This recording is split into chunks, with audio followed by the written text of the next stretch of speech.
La voz de los protagonistas. Contacto telefónico. Así es, recibimos con mucho gusto la presencia de Raúl Olmos, investigador de Mexicanos contra la Corrupción y la Impunidad, que revela cómo filtraciones de información de caminos y puentes federales han beneficiado con contratos a empresas en un esquema que ha operado así desde 2013, y pudiéramos atrevernos a decir que pudiera ser la parte por el todo, y que de la manera en que se han venido otorgando pues estos contratos, pudiera ser también la manera en que se han entregado otros contratos en otras dependencias, y entonces entrar al terreno de las especulaciones. Pero mejor, Raúl, si nos puede comentar a quienes estamos en el estudio y sobre todo a nuestros radioescuchas, ¿qué está pasando con esto que ya se habla del Capufelix y de lo que le ha significado esta filtración de la manera en que se otorgan las obras? Sí, buenos días. Lo que nosotros hemos mostrado en la Organización Mexicanos contra la Corrupción y la Impunidad es un esquema del que era como un secreto a voces, un esquema de corrupción donde había obras, digamos, arregladas, contratos amañados, esto a través de una red de tráfico de información que venía desde los altos niveles de caminos y puentes federales. Lo que nosotros logramos documentar fue intercambios de mensajes que desde la oficina del número 2 de Capufe, Mauricio Sánchez Woodward, que es el director de infraestructura, se hacía llegar información privilegiada a un grupo de constructores que al paso de las semanas o de los meses, esta información privilegiada se traducía en contratos muy ventajosos, donde los montos otorgados superaban al doble de las otras ofertas presentadas por otros postores. En concreto, logramos documentar 770 millones de pesos en contratos otorgados a una red de empresas que habían recibido información privilegiada a través de esta red de la que te platico. Uh-huh. ¿Estas empresas son empresas nacionales? Son empresas, detectados empresas de la Ciudad de México, de Puebla y una de Hermosillo. Son empresas, digamos, variadas, ¿no? Ajá. Ahora, ¿por qué se habla de filtrar datos? ¿Cuáles son las características, para que el auditorio pueda conocer dónde está pues un proceso que de entrada pareciera amañado? ¿Cuál es el respeto que deben de tener los funcionarios en relación a las convocatorias para las licitaciones?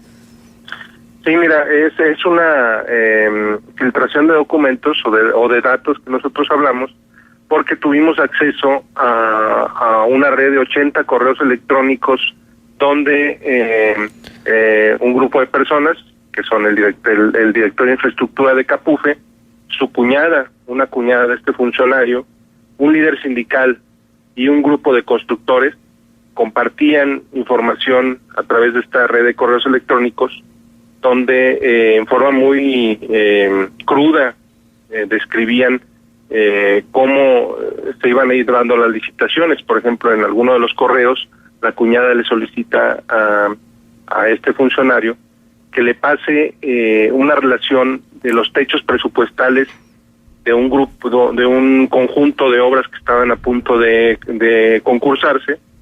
Le dice, oye, necesito los techos financieros.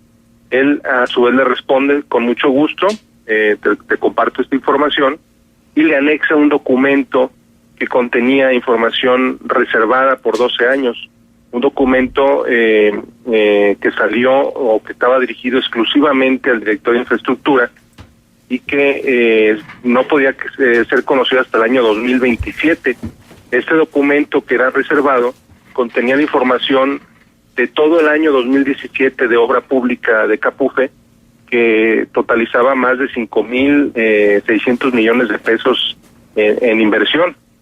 Este documento es muy relevante porque anticipaba todos los detalles técnicos y de techos presupuestales, e incluso por anticipado las fechas de licitación en que se iba a realizar cada una de las obras en el país, y este documento se lo filtró a su cuñada, y a su vez ella compartió alguna de esta información con constructores, de manera que los constructores tuvieron por anticipado frente a sus competidores de información privilegiada, lo cual les permitía ganar algunas de las licitaciones o por lo menos competir de manera muy, muy ventajosa. Uh-huh, uh-huh.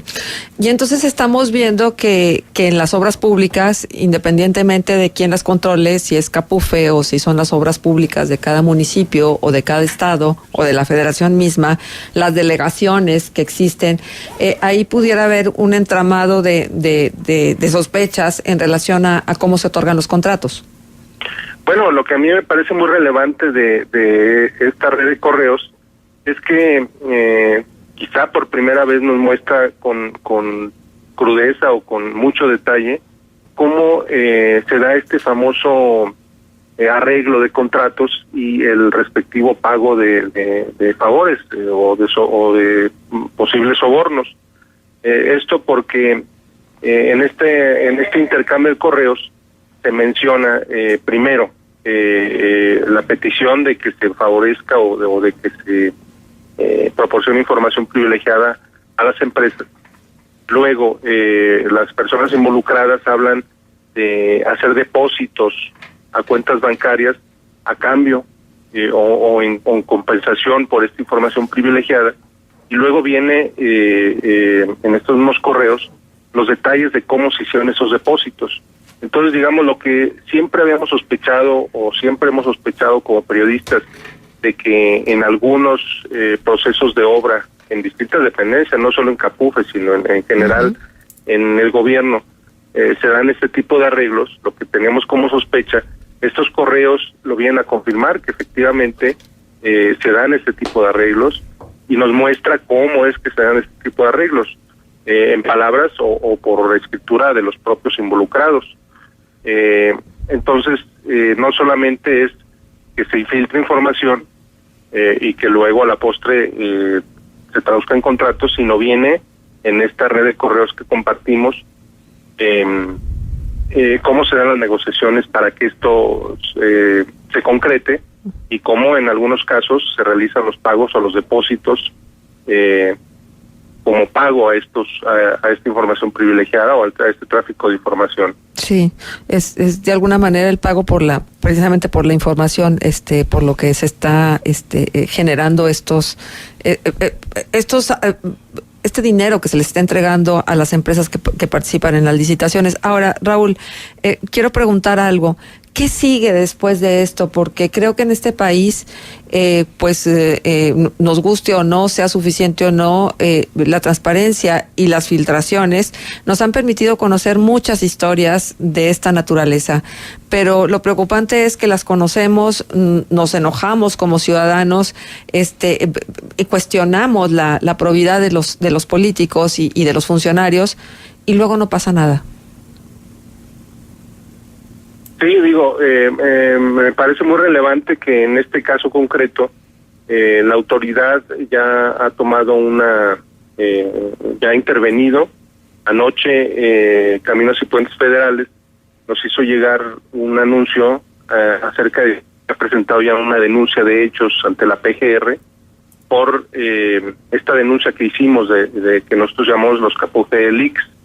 Entonces, por lo pronto ya hay una intervención de la autoridad, o va a haber, o se promete una intervención de la autoridad para investigar este tráfico de información. Otra fuente nos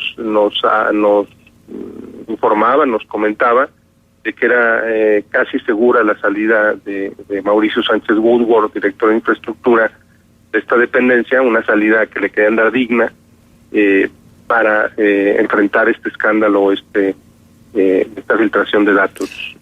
Que por cierto, entonces, por lo pronto ya hay alguna intervención. Bueno, eso es esperanzador. Por cierto, en la investigación se hace referencia a que Sánchez Woodward no tenía ningún tipo de experiencia en lo que tiene que ver con la construcción de autopistas, el mantenimiento y lo mismo, sino que él provenía de constructoras de casa.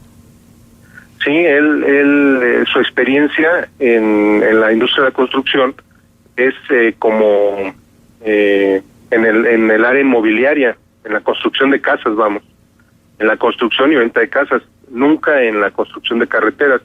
Él se integra a Capufe, invitado por el actual titular de la dependencia, Benito Neme, a quien conoció porque, según nos refieren algunas fuentes, fueron socios en alguna empresa constructora o amigos pues en el ámbito inmobiliario, pero no tenían ninguna experiencia en la construcción de carreteras y mucho menos en la administración pública. Esta fue su primera experiencia en la administración pública, de hecho. Benito Neme Sastre, hay que destacarlo, es un personaje político de alto peso. Él fue el coordinador jurídico de la campaña de Enrique Peña Nieto y es compadre por doble partida del presidente. Entonces es una persona muy, muy cercana al poder. Uh-huh. Pues bueno, hay que darle seguimiento a esta historia y ver después de esta intervención que ya se ha tenido y qué es lo que va a seguir, pero pues por desgracia, Raúl, da la impresión de que no es el único caso, que tendríamos que estar esperando más filtraciones o más investigación periodística y documentada como la que se está presentando ahora con los Capo Félix, para que pudiéramos conocer a ciencia cierta cómo se da esta relación que luego sostienen sobre todo los constructores con los diferentes niveles de gobierno. Sí, el interés que nosotros tenemos como organización civil en Mexicanos contra la Corrupción es dar a conocer actos o hechos de corrupción con la única intención de tratar de contribuir a que este tipo de prácticas se erradiquen en este país. Creo que a través de la difusión de investigaciones periodísticas podemos de alguna forma concientizar a la población, sacudir al poder político y tratar de influir para que esto no se siga repitiendo. Entonces, como muy bien dices, la investigación periodística denunciando hechos de corrupción como el que te describo ahora, tendría que ser una práctica continua y sistemática para de esa forma poder ir generando un cambio en la sociedad y en el poder político. Raúl, muy buenos días, te saluda Leonor Gómez. Buenos días, Leonor. Una pregunta, ¿vamos a seguir viendo investigaciones de este tipo en Mexicanos contra la corrupción y la impunidad que vayan más allá de documentar como el proceso de irregularidades y que en realidad veamos como actos ilícitos ya consumados dentro de estas investigaciones?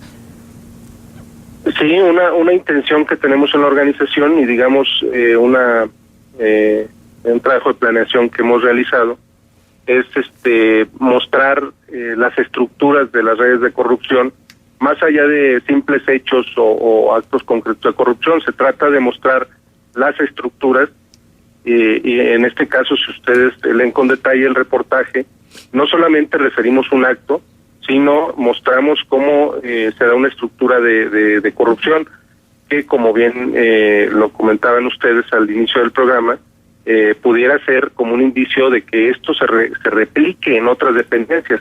Entonces, digamos que es alertar sobre cómo operan estas estructuras para tratar de evitar que se repliquen. Entonces, nosotros somos un grupo de 8 periodistas de investigación que trabajamos en esta unidad, en Mexicanos contra la Corrupción, coordinados por Salvador Camarena y por Daniel Lizárraga, y todos estamos abocados a desarrollar investigaciones que muestren actos de corrupción concretos, pero también estas estructuras de redes de corrupción. Hay en curso un conjunto de por lo menos 8 o 9 investigaciones que se irán dando a conocer en el transcurso de las próximas semanas o meses. La intención es abarcar a distintas áreas de gobierno, a los distintos poderes incluso, y además nos interesa ser muy plurales, mostrar que la corrupción no tiene colores. Hasta ahora hemos mostrado actos de corrupción en gobiernos del PRI, del PAN, del PRD. Hemos tratado de ser muy plurales para mostrar que este es un fenómeno, un problema que aqueja al país, que no distingue colores ni partidos políticos. Bien, pues muy interesante y por supuesto nosotros aquí desde La Laguna, desde Torreón, Coahuila, le estaremos dando seguimiento a esta investigación que implica tanto, ¿no? Mucho trabajo, mucho tejer fino y para poder presentar esta investigación, y le recomendamos al público entonces que entre al portal de Mexicanos contra la Corrupción y que lea con puntualidad el detalle de esto que ustedes han entregado. Sí, lectores pueden consultar incluso documentos. El reportaje lo pueden ver página contralacorrupción.mx, y ahí pueden ver videos, ver algunos de los correos a los que tuvimos acceso y documentos oficiales que muestran el tipo de información que se filtró. Claro, porque es toda una plataforma muy bien diseñada que tiene descargables incluso a estos documentos para que los ciudadanos podamos como tejer esta historia más a detalle y que podamos pues realmente saber qué posibilidades existe de que se replica esto en la localidad o no, ¿no? Entonces creo que es muy importante este tipo de trabajo. Muchísimas gracias, Raúl, por estar con nosotros, por tomarnos la llamada y por informarnos puntualmente de qué va este caso, un caso más de corrupción. Un gusto haber contribuido con ustedes. Gracias, hasta pronto.